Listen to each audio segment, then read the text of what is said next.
Peace and love. How are you? Peace and love. How are you? Peace and love. How are you? Yes. Welcome to a new day.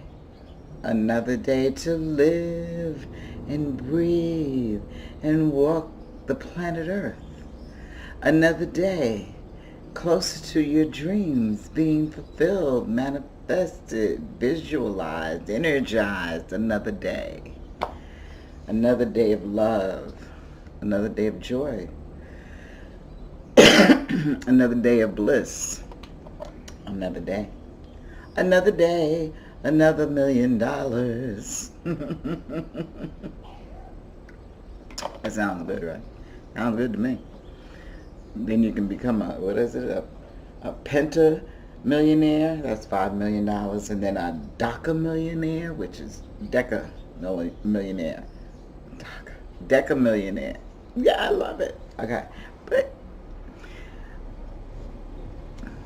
have you ever been in a situation where you didn't know something, but you stepped out anyway and said, I'm going to take a chance? Well, I'm going to welcome you to Sweeten the Pot of Life with Tonya.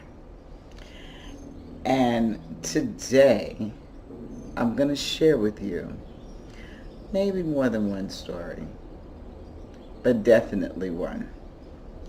May you be inspired, encouraged, motivated, uplifted by what you hear. A number of years ago,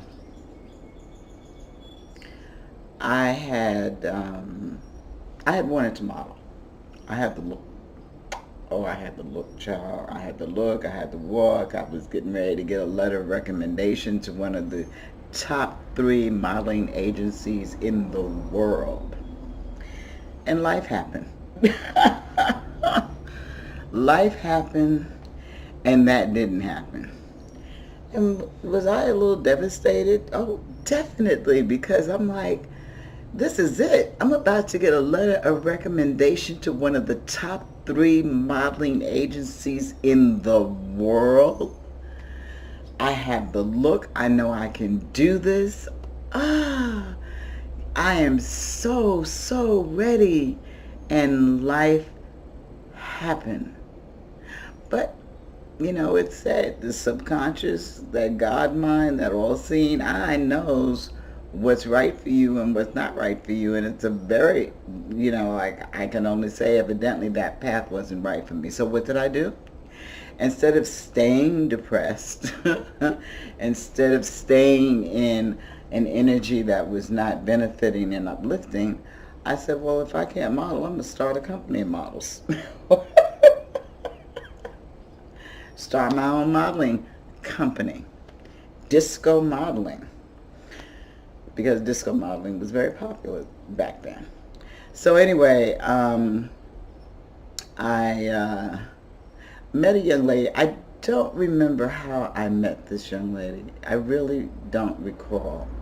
But she had an office in a building. It was an office with 3 rooms, 3 offices within one office.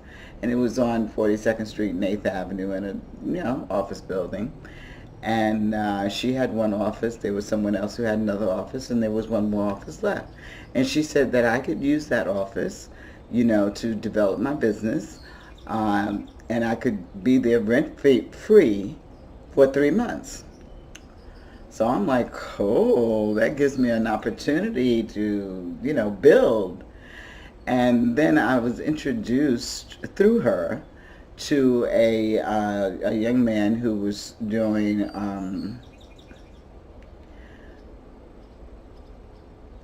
a fashion show for the American Cancer Society's National Smokeout Day. And so he wanted me to actually get the models. And I was like, oh, that's right up I'm in alignment, right? So since he wanted me to do this, he gave me the money to put an ad in a newspaper, the show business newspaper, which catered to models and actresses and dancers and things of that nature. And I remember getting, I love it. I got about 140 something photos and resumes. And I went through them. And now, mind you, I hadn't done this before. Okay, what I'm talking to you about, I hadn't done any of this before. I just had an idea that was planted, and I was going to run with it. So I looked through these 147 photos and resumes, and I'm looking for dancers more so than models, because that's what I wanted. I wanted dancers more so than models, okay? Dancers who could, well, anyway, okay. So, excuse me, out of that, tickle in the throat, out of those 140 something photos and resumes, I interviewed maybe about 70, 80 people. And I had this vision. Oh my God, did I have this vision to do this fashion show for this National Smokeout Day? It was like, yes. And I'm going to contact Barry White and have him on a spinning, stage where he's going to be playing his piano, and, it'll be a black and white affair, and da-da-da-da. And by the time I got to the last interview, I was like, okay, out of the interviews, I had an audition of about 40. And I'd never held an audition before, ever. These were dancers. They were used to going to auditions. So anyway, I'm like, okay, Tonya, what do you want to see them do? And I said, I want to see how they walk. So I turned on the music, because I knew I was going to use music. I mean, come on, disco fashion show. Are you kidding me? So I said, okay, let me see how you walk to the music. And I watched their movement. I watched how they walk, how they carry themselves, the shoulders, the face, everything, the stride. I watched all of that to the rhythm of the music, watching everything. And then I said, okay, give me an attitude of royalty. Act like a king, act like a queen. Give me royalty, and I would see the expression on the face, all right? Give me an energy of sexy. Make me think that you feel sexy. And, that energy, keep it going. And then what I wanted to do also, because I was going to have male and female, I wanted to see how they interacted. And of course, there were more females than male, right? Okay. So I wanted to see how they interacted.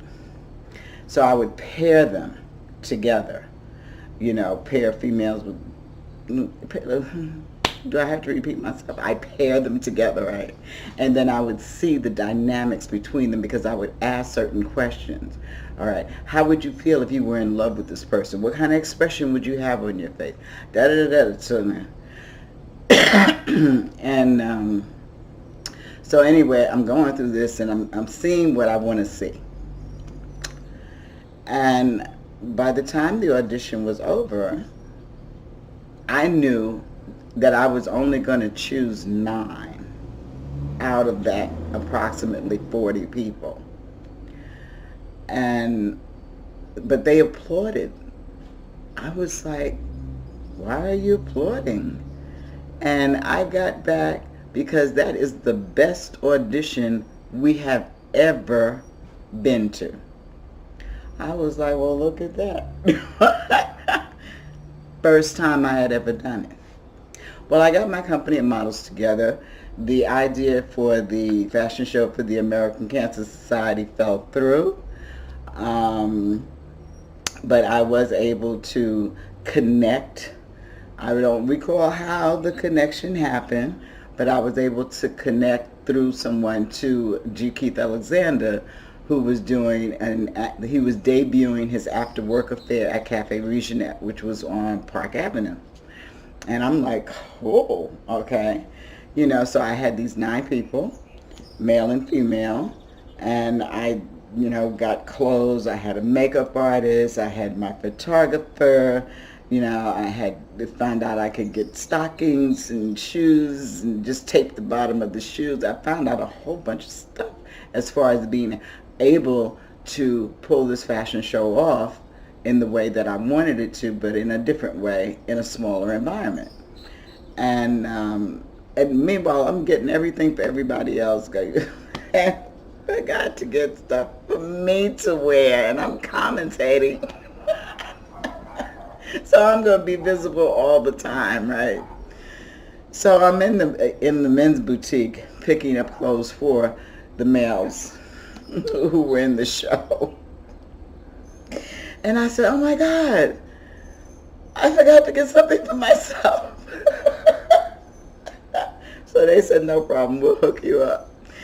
So I had a multicolored vest that they hooked me up with, and of course pants, and, a fedora hat, and a shirt, and, a belt to go with the pants, and of course I had my heels, and it was like, and I pulled it off. It was a last minute pull together, but I pulled it off. And it was like, I was so happy with how everything went. The fashion show was to standing room only because, of course, it was G. Keith Alexander, who was a radio personality. So the place was packed. Cafe Regionette was not a huge place, but it was a good sized place. And this young lady, she came, with the other person who had, another office within the office of 3. And now, meanwhile, I'm not into my 3rd month, right? So the next day when I go into the office, homegirl comes to me and she says, and you have to start paying rent now.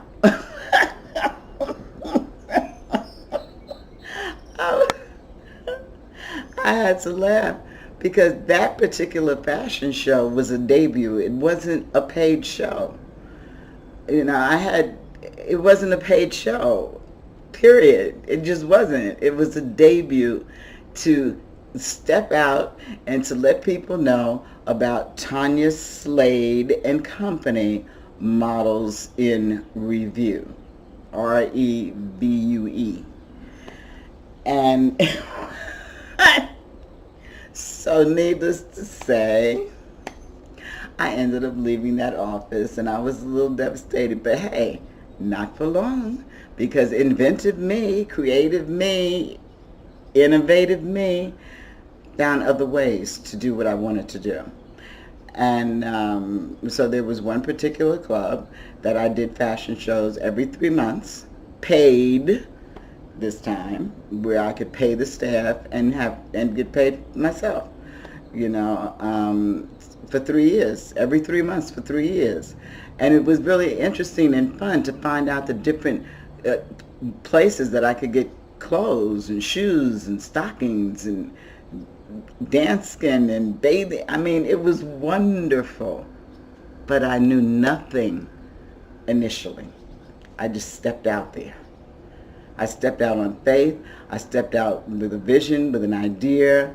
I ran up against a couple of roadblocks. I had to jump a hurdle. I don't like running track. It's like, oh, hurdle. No, gosh, can't I just knock it out the way? Yeah. And after the 3 years, and it was building. I was building. My reputation was growing. At fashion shows in a few different places, different designers, etc., designers, up-and-coming designers. And then my mom died. And I'm not going to really go too much into detail on that, but when my mom died, my life changed. Life changed completely. So doing the fashion shows and hiring models and training and not training, because sometimes I would train them. I'd find someone who was a young lady who was on a bus or a subway or walking down the street, and I'd be like, would you like to be in a fashion show? Would you like to model? Would you like to, do such and such? And sometimes, again, the shoulders would be slumped over, the head would be down, the eyes cast down, And within a 6-week period, I had them walking like they were queen. Okay, I pulled that queen out. Come here, queen.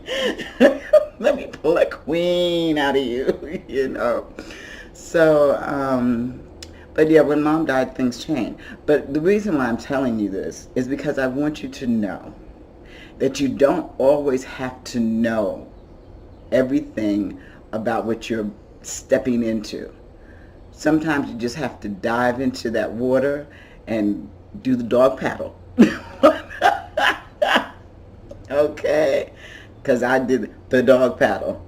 But I knew nothing, but I knew what I wanted to see. So I had fun. I enjoyed it. There were some hurdles along the way. You know, some hurdles with other models that I use, you know, dancers, attitudes, all that. There were hurdles. But there was nothing that I couldn't handle. Nothing that I couldn't get over. Nothing that I couldn't transform into something else. And it was a lot of fun. Yes, it was. I give thanks. So if you enjoyed that, that story of inspiration, that story of victory, that story of getting past, of transforming your life, then you know what I want you to do. If you haven't subscribed, I'd love for you to subscribe and hit that notification bell on the side so that you can be alerted to the next time that I do a video. And if you feel like you want to share the story, please, because I think it's inspirational for people to know. You don't always have to know everything before you do it, but you have a vision, you can see something, and then you pull it off, and people love it, and it's like, yes, I did it. Okay. So of course you can share the video if you'd like. Know that my book, Honey Drops, where my Sweeten the Pot of Life energy comes from, quotes and affirmations, you know, that came through me, is available on Amazon.com. I'm not going to reach for it right now, but it's available on Amazon.com, and that link is in the description. And then also my affirmation pillows, which I love.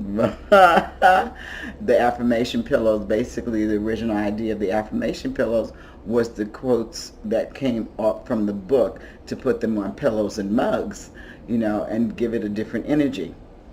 You know, so that people can decorate their homes with the pillows, etc., and drink from the mug. So that link is also, that's the Teespring store, so that link is also available in the description. And let me see, I think that's all that I have to say right now, besides the fact that you know you are loved, you are lovable, and you are loving. And you have to remember that, because we're talking about the deeper part of you, you know, that spirit part of you, and that's what makes you loved, lovable, and loving, is that deeper sense that is within yourself. And then it comes into the third dimension for that other kind of loved and lovable and loving. Until next time, mwah, peace and love. Yet again, enjoy your day.